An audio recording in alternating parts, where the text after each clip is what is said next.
All right, welcome back, everyone. So we're gonna talk about the long-eared owl this week, and then we'll get to our next round of the March Madness round robin tournament after that. But starting with the long-eared owl.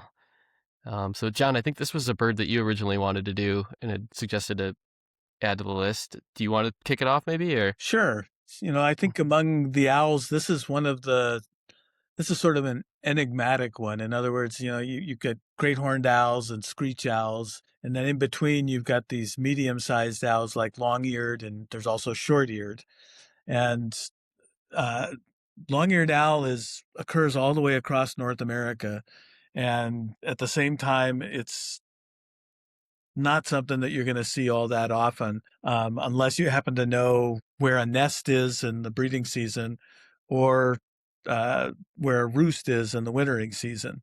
And that's one of the interesting things, this roosting behavior that they have in the non-breeding season is something we can talk about down the road. But yeah, they're a medium-sized owl. They're very upright, and they have these ear tufts that go straight up and kind of these chestnut facial discs in the side, so they have a real distinctive look about them. And then the distribution of these birds is pretty amazing too, because they're all across North America. Um, and sort of straddling the U.S. Canadian border. And then the same thing happens in Europe, where they go all the way into China from Europe. Yeah, looking at their distribution, it seems like, I mean, they cover a lot. Like they go all the way, not just in North America, but then, yeah, like you said. And then I was also reading that there's some, like, are there some populations also in like Africa, it sounded like as well? Do you, So there could be. I mean, it's one yeah. of these birds that I could imagine Hmm. does some interesting things like that. Yeah, Okay. get into North Africa and just to talk about them from the perspective of this. So they're migratory, and they they pull out of their breeding range and form these roosts in the winter. And one of the things that is amazing to me is, as I can think of examples where there was a year in Chicago where it turned out there was a roost on the um, just south of the Loop downtown, and Oh, wow. um, there was over by the railroad tracks. There were these big open areas at that time that have now been cleared for a development. But it turned out there was a group of 7 or 8 of them that was spending the winter roosting in this evergreen, Um, basically in an elementary school yard. oh, Oh, wow. wow. And so Jeez. one of the things I've always found interesting is I understand the justification that birders have for not reporting owl sightings because they don't want them to be bothered. But I was absolutely fascinated because when people finally heard about this roost, we didn't go over till way after we'd heard about it from a number of people. We went there and there's 6 or 7 long-eared owls in this tree Wow. in a Whoa. situation where there are kids running around every day. And all I can think is there must have been a heck of a lot of small rodents, which are what they eat, out in this field that was adjacent to this area, such that it was a great place to spend a winter. And all this absolutely pales in comparison to what's been found in Europe. So in Serbia, there's a roost in a village that has a bunch of evergreen trees in this park, and there are over 800 long-eared owls a year roosting in Oh that. my What? gosh. I That's would insane. love to go see that. That would, Oh That my is gosh. crazy. there's, I mean, owls are not at all like what described in Harry Potter, and then you imagine a place that has 800 of them roosting in a single place in a given night. Wow. Amazing. That would be so cool Amazing. to see. Yeah. And to your point Well, about the elementary school, it must have had a lot of rodents. How many rodents are there for that many in Serbia or wherever? Yeah, exactly. No, I have no idea. I'd love to know more about what's going on in the surrounding fields in that area, because it must just, and that's one of the things you see in, or at least I'm used to thinking about in areas in North America where they occur. So some years they're there. There's a very good area for birding called uh, uh, Steelworkers south of the city, that's open and has a lot of recovering grassland from the industrial period of Chicago. And I think what goes there is kind of like lemmings that we've talked about with snowy owls. Some years there are more rodents than others, and in the big years you can have a few long-eared owls around, but other years you could go 4 or 5 years without any. Amanda, did you ask a question earlier that got, I think, broken up? Yeah. So I Oh, was sorry wondering about that. with the Serbia that those $800, is that the same place annually, like So every I year? I actually think that is, which Wow. implies that there's definitely a rodent population out there that must be substantial. That's crazy. Oh, jeez Louise. Man. So these like roosts that, the one that was in Chicago, or is it a family, or are they just why do they all Well, get together, or do we know? that's a great question. No, I think Mm. nobody would know. I mean, there's Hmm. certainly a possibility. That's a really great question. I mean, I've Mm. seen things like uh, great horned owls. I've known that there was a nest in Memorial Park Cemetery. The pair fledged young, and then late in the summer or late in the early fall, I remember coming on this tree, and there were three of them sitting in the tree. And my guess is those were all young of the year. So Mm.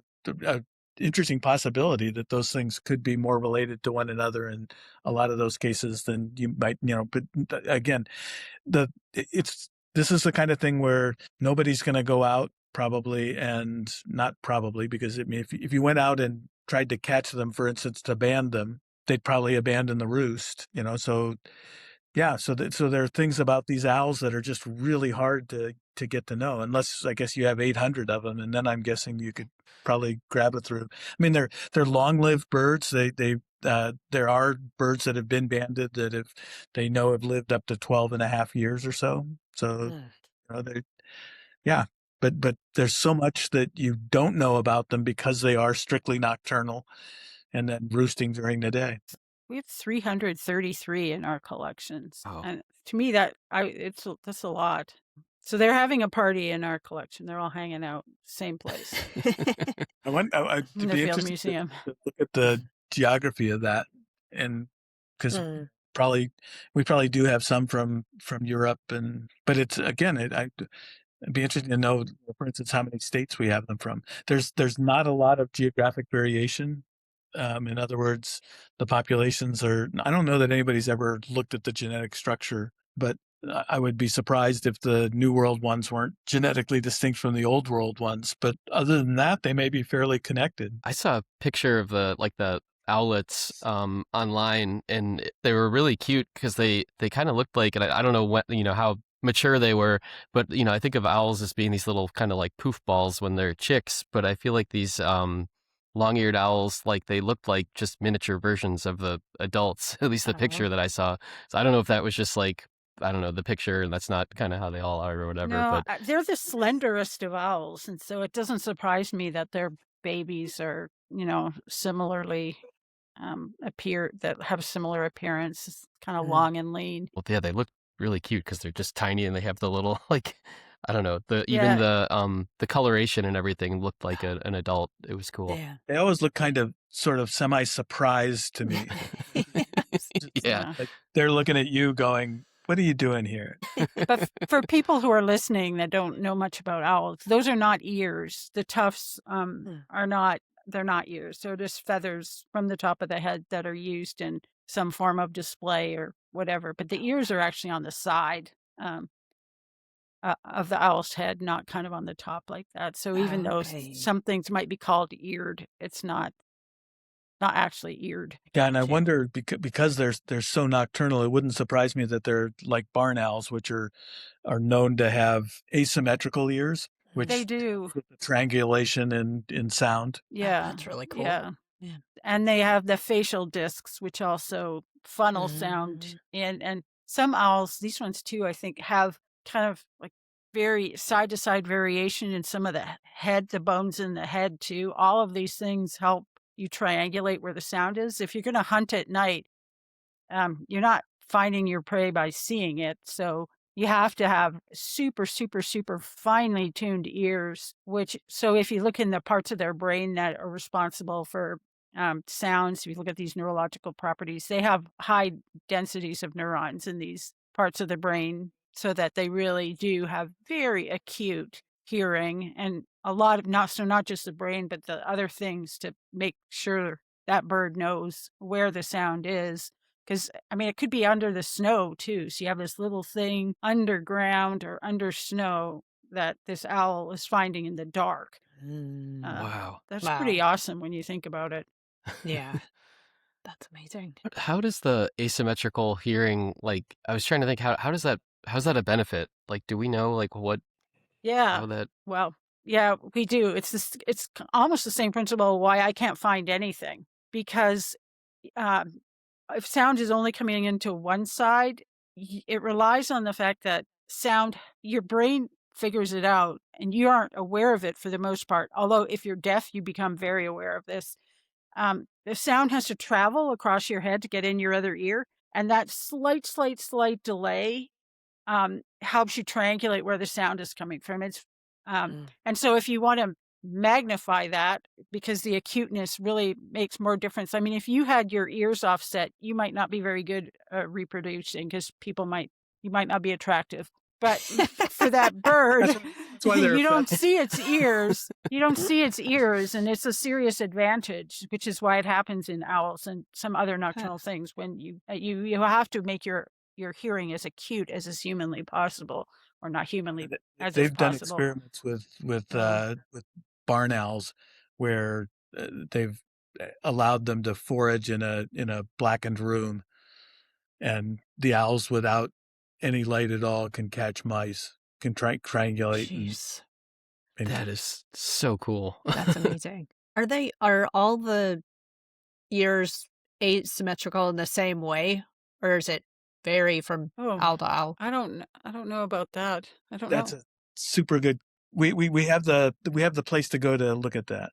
Okay. In other words, our skeleton collection would be absolutely good for that. I mean, Oh, cool. it's funny in these asymmetrical things. So I think my recollection is, like, with crossbills, it's mostly one way, but there's a small percentage that go the other way in terms of the bills growing across and Oh. crossing. And so I wonder if I don't know. I wonder whether that's the same way. Well, Huh. It's like left-handedness almost. yeah, You're yeah, a lefty, right, John? I am a lefty. Yeah. In the minority once again. Flip coin. Yeah. So you want to know what I did at 2 in the morning with respect to this bird? Yes. I got Tell sucked us. Run out in the into backyard. Greek mythology, because I was trying to Oh. figure out the name of this where the name of this bird came from. So Greek mythology, sometimes I think I'd like to have hung around with some of these people to see either what they're on or what on earth was happening in their lives that had them come up with these incredible stories. So first off, the genus and species is Asio otis, and both of those mean horned and owls. So horned owl, which is hilarious but strange. But so this whole Greek thing. So Otis, and this is where it comes from, is in Greek mythology, and he is the brother of Ephraites, um, and together they're known as Eloidae, and they were giant demigods, and they tested the might of the gods and attempted to rape Artemis. Remember when we talked about Artemis, the shapeshifter, earlier in a different episode, and Hera, and it resulted in their deaths because first off, they were the children of Poseidon, and they grew 9 inches. This is my new word. I had to look at what a fathom was. So it's 9 inches. So they grew 9 inches every month, and well, they were 9 fathoms tall, and a fathom is 6 feet. So they were 54 feet tall by the time they were 9. And they lusted after Artemis and Hera and plotted to abduct them and use their strength to pile mountains on top of each other so that they could get to the top and spy down and find plot their attack. Hmm. And when they plotted this attack, the gods were not amused, and they they abducted Ares, put him in a jar for a year, and then Artemis came to rescue Ares.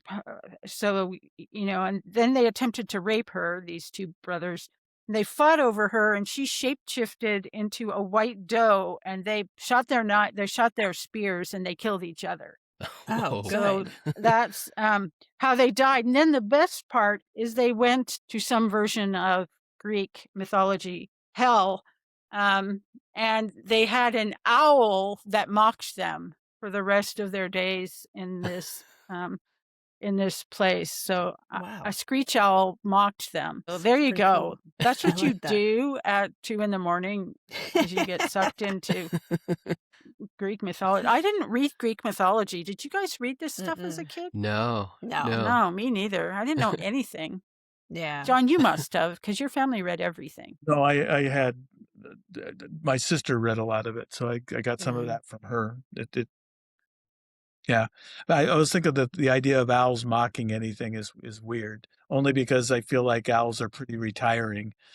Except screech owls I think it's the screeching part of the screech owl that it screeched at them. Screech owls don't screech that much either. I don't Well, know. it does in Greek mythological literature. Okay, Sure, like so they there didn't is a- ask you.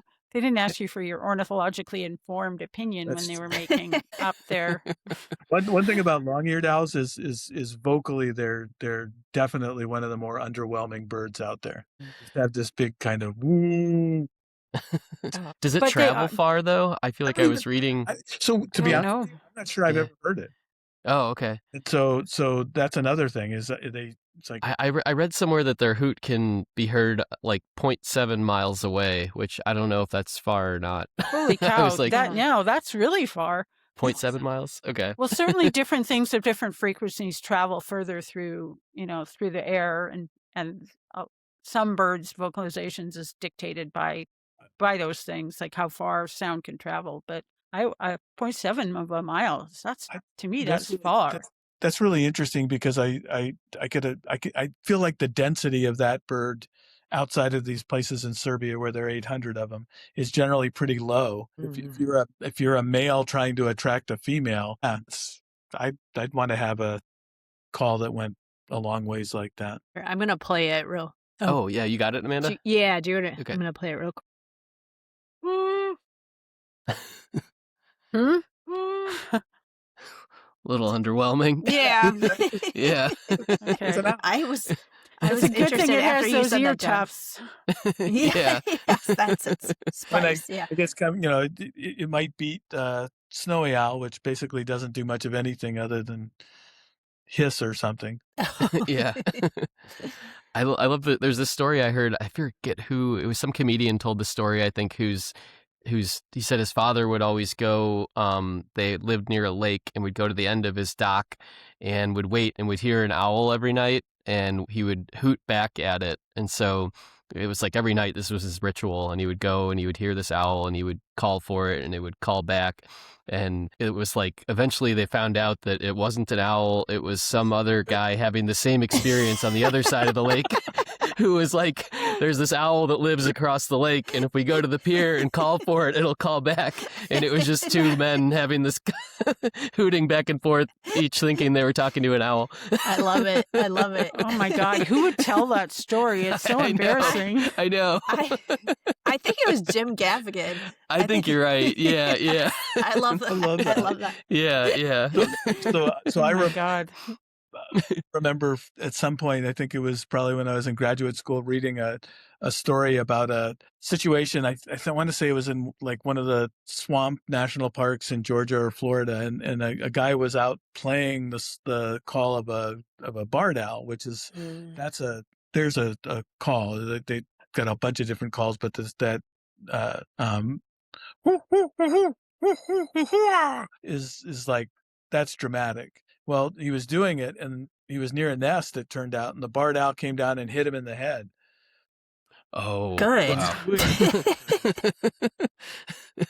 Because of that. And I've always, That's the episode. That's the staircase drama. yeah, that's Did true. you guys Oh, did you guys yeah. Oh, see that Yeah, documentary? yeah. is Yeah, that the kind of long-eared owl they think? Was it a barred owl that they think in the staircase? I don't Yeah. remember. Okay. Yeah, Oh, it man. is. Okay. Wait, so are they the most aggressive? Yeah, great horns are so the video of great horns that I think is just crazy is there's nighttime footage at a peregrine falcon nest where a great horned owl comes in and tries to steal a chick, and that is the adult shows back up, and it's the adult peregrine. It's just a lot of screeching, an Oh awful. my lot of screeching. gosh. Wow. Jeez Louise. Who won? Who? I've always wondered. I don't know that I think the question was how injured was the peregrine falcon drives the great horned owl off, but I'm not sure how healthy the chick was. Chick was. Yeah. Okay. Mhm. The owl came in and grabbed it pretty strongly for at least a little while. Oh, that's awful. So another distinguishing feature of their face is their bright yellow eyes. At least the North American ones, apparently they're orange. When you get into Europe and other parts of the distribution, the eyes are more orange, which might go towards what you said, John, about there being some genetic distinctiveness between Western and Eastern populations of this That's bird. cool. But the pictures of the eyes are pretty cool, including then it gives you insight because there's every time you go look at owl eyes, you can see nictitating membranes. Do you know what those are? So that's like No. a translucent, transparent membrane that comes across the eye to almost like windshield wipers and clean it up Oh. and lubricate it and get dust off and protect if you're going to be like diving on something, it can protect your eyes. Lots of Oh, birds cool. have them, although not all. But you should look at Cool. them because the pictures of the membrane kind of either partway or all the way across the owl eyes are really neat looking. Cool. Very cool. I feel like I've seen in like reptiles. Like, is it similar Yeah, to one like a? Yep, Okay. yep. Okay. Like close-ups So of you like can a apparently gator you or can something. see through them.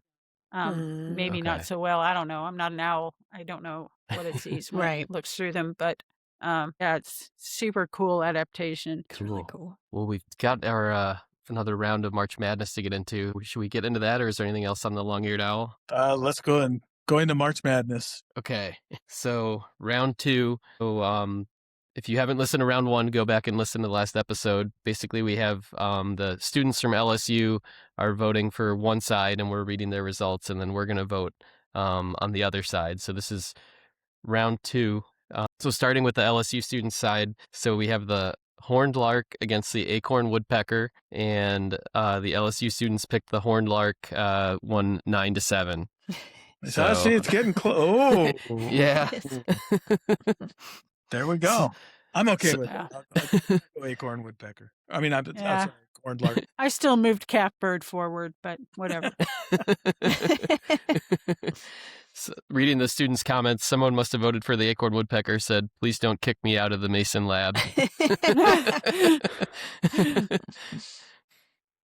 You know, Someone's- there was that story of acorn woodpeckers dropping seeds into a cabin and filling up an entire, like, several feet of things. And so they're pretty good. They're pretty good at shooting. Oh, you're right. Yeah. You're talking about basketball wise, like Yeah. yeah. Oh my gosh. Oh, I'm reading the comments. Someone said, protest vote because of the calf bird snub. Oh, Shannon. I like I'm that. with him. Yeah. I'm Takes a with them. village. That's awesome. Someone said, "I shared this choice with several classmates in my R&R 4051 class. Everyone seemed to vote for the horned lark unanimously. One classmate expressed great discomfort at the acorn woodpecker's eyes and feeding methods. So by the rules of democracy, the horned lark has my vote." That's awesome. I like that there. It's true. It is one of the more clown-like birds. I like that. All right. So then next up is the cedar waxwing against the American flamingo. And the cedar waxwing won 12-4. Wow. The cedar waxwing That's- is It's like- on fire. Seriously. I don't know what that says about LSU. I thought we outvoted Nick and that we carried varied thrush through because his vote was That's not clearly what- in error. So I'm still voting for the varied thrush despite my ineffectiveness. Okay. We'll do an alternate bracket. I'm going for flamingo. Oh. I think the students are selling me on the waxwing. Yeah. I like it was just St. Patrick's Day recently. I like the party. Yeah. I'm in the vibe. party mood. Yeah. I'm okay with that. So next was the club wing mannequin against the Inca turn, and club wing mannequin won 9-7. It's Yeah, close, it's man. That's closer Yeah. than it should have been. Oh. I don't know. I'm okay with club wing mannequin. I Someone definitely said- voted for club wing mannequin. No question. Someone said I was really debating this one. I mean, the club wing mannequin's mating display is so romantic, on top of it just being adorable. But the Inca turn's white handlebar mustache is just so conniving and mischievous. It really touches my soul. I love it. I love it. Yeah. There's several mustache comments which I appreciate. Yeah. Very cool. Yeah. Yeah, for the mannequin, someone says one of the craziest sexual selection displays of all time and can't beat the feather structure. So, or wait, that's for the mannequin, right? Yeah. Yeah, that's the Yep. mannequin. Yep. Okay. Yeah. And then last up on that side is the Laughing Kookaburra against the Orange Tufted Spider Hunter, and the Laughing Kookaburra won 9-7. Yeah, So see, another- it's Yeah, that's a tough one too. Close- but I'm close voting for the matchup. kookaburra. just because it's a kingfisher. You got a problem with Yeah. that, Mr. Olive-sided flycatcher? People in glass houses Yeah, shouldn't we're throw getting there. stones, John, and your house is very glassy and thin glass. Wait till next year. Oh my no, gosh. we these, did it already. Too late. These comments are so cool. I'm going to read one of them. Someone said, I was able to see several laughing kookaburras while birding last semester in Australia, so they have my bias. One actually perched on the arm of a bench I was sitting on back in November and laughed at a TikTok I was watching. So now I feel as though the species and I are bonded through shared humor and phone addiction. I love that. All respect. That's something that yellow-tufted spider hunter is not, or aren't what is on. And think about that. They're in a park, right? Doing that. Yeah. So that's a great park experience. You're not getting Yeah. that here. No. Belted That's- kingfishers certainly aren't giving you that here. All right, so now we've got our side that we get to vote on. So the first matchup is the spoon-billed sandpiper against the common loon. I'm going spoon-billed sandpiper. Sandpiper. Sandpiper. I'm still going for the loon. Sorry. Okay. Sandpiper. All right. I do think actually common loon may be one of the toughest birds in the world. Yeah. terms Yeah. By John's rules, it would win a lot of these. It's by combat rules, right, John? Yeah, but the cuteness of a spoon-billed sandpiper will save it every time. Let's hope so. Yes. All right. Then next is the hairy woodpecker against the blue-gray gnatcatcher. Easy. Blue gray. Yeah. Yeah, I'm Blue-gray with Amanda. Catcher. That Yeah, okay. catcher. Okay. Moving it on. Sorry, Harry. And then after that is the American dipper against the spotted towhee. Going with the toey. Oh, I'm I going. think I got to go Dipper. dipper too. dipper. RJ. Traitor. Traitor. Jeez. I thought we had a coin flip there. I did too. Is he besmirching your memories now? I know. I'm gonna tell them you said that, RJ. No, don't. You thought it was a shared experience, and now you have to I know, rethink guess every it's so- aspect of your life, right? No, I still love the towies. Too late. Yeah. Yeah. The next is the Gamble's quail against the Inti tanager. Oh, I'm going with the Gamble's quail. I'm trying to redeem myself with Amanda, so I'm going Gamble's Yeah. quail. Oh, RJ, have strength of character. Inti tanager. Tanager. Are you John? tanagering, John? Tanager. I'm going Oh, exotic and novel. okay. I think we got to Let me flip a find my coin. yen. So, John, who do you want to be 100 the for 100? Tanager. Okay, 100. So, Oh, Inti Tanager. tanager. All right. I still have 3 of my final 4s ready. And I vote all 4 of them because we outvoted over Nick the flamingo over varied thrush. And so I carried the very thrush all the way through to the final 4. How this works. It is so. I'm allowed to dream in my own mind. It doesn't have to bear any resemblance to reality. And you can commit me later. So LSU's going to win the national championship this year then? Well, we can just make up our own results. Yeah, and- there we go. Yes. Maybe in women's basketball. Oh, I got- yeah. I'm more All right. like root against people. That sounded so Canadian. Root.